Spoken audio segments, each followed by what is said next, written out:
नमस्कार भक्तजनों, आज मैं आपको सुनाऊंगी महालक्ष्मी व्रत कथा। आरंभ करने से पहले आप मेरे चैनल हिंदू राष्ट्रीय व्रत त्योहार को सब्सक्राइब जरूर कर लें। आइए शुरू करते हैं। बोलिए श्री गणेश महाराज की जय। श्री कृष्ण गोविंद हरे मुरारी ही नाथ नारायण वासुदेवा। महालक्ष्मी व्रत कथा प्राचीन काल की बात है। एक गाँव में एक ब्राह्मण रहता था। वह ब्राह्मण नियमानुसार भगवान विष्णु का पूजन प्रतिदिन करता था। उसकी भक्ति से प्रसन्न होकर भगवान विष्णु ने उसे दर्शन दिए और इच्छा अनुसार वरदान देने का वचन दिया।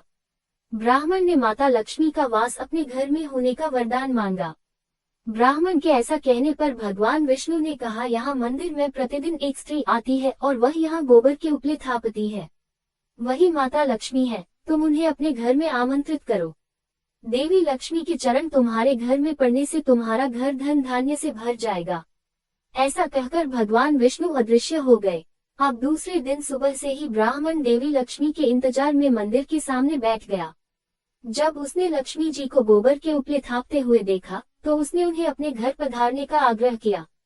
ब्राह्मण की बात सुनकर लक्ष्मी जी समझ गई कि ये बात ब्राह्मण को विष्णु जी ने ही कही है, तो उन्होंने ब्राह्मण को महालक्ष्मी व्रत करने की सलाह दी।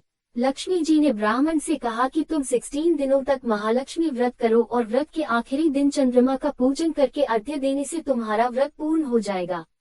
ब्राह्मण ने भी महालक्ष्मी के कहे अनुसार व्रत किया और देवी लक्ष्मी ने भी उसकी मनोकामना पूर्ण की। उसी दिन से ये व्रत श्रद्धा से किया जाता है।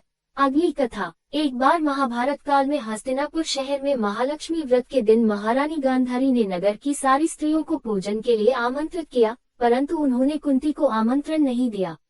गांधारी के सभी पुत्रों ने पूजन के लिए अपनी माता को मिट्टी लाकर दी और इसी मिट्टी से एक विशाल हाथी का निर्माण किया गया और उसे महल के बीच में स्थापित किया गया। नगर की सारी स्त्रियां जब पूजन के लिए जाने लगी तो कुंती उदास हो गई। जब कुंती के पुत्रों ने उनकी उदासी का कारण पूछा तो उसने सारी बात बताई। इस पर अर्जुन ने कहा, माता आप पूजन की तैयारी कीजिए, मैं आपके लिए हाथी लेकर आता हूँ। ऐसा कहकर अर्जुन इंद्रदेव के पास गए और अपनी माता के पूजन के लिए ऐरावत को ले आए। इसके पश्चात कुंती ने सारे विधि विधान से पूजन किया। जब नगर की अन्य स्त्रियों को पता चला कि कुंती के यहाँ इंद्रदेव की सारी ऐरावत आया है, तो वे भी पूजन के लिए उमड़ पड़ी और सभी ने सविधि पूजन संपन्न किया। अगर आपको ये कथाएं पसंद है तो कृपया शेयर, लाइक या कमेंट जरूर करें। चैनल को सब्सक्राइब अवश्य कर ले। मिलते हैं अगली कथा के साथ, तब तक के लिए धन्यवाद।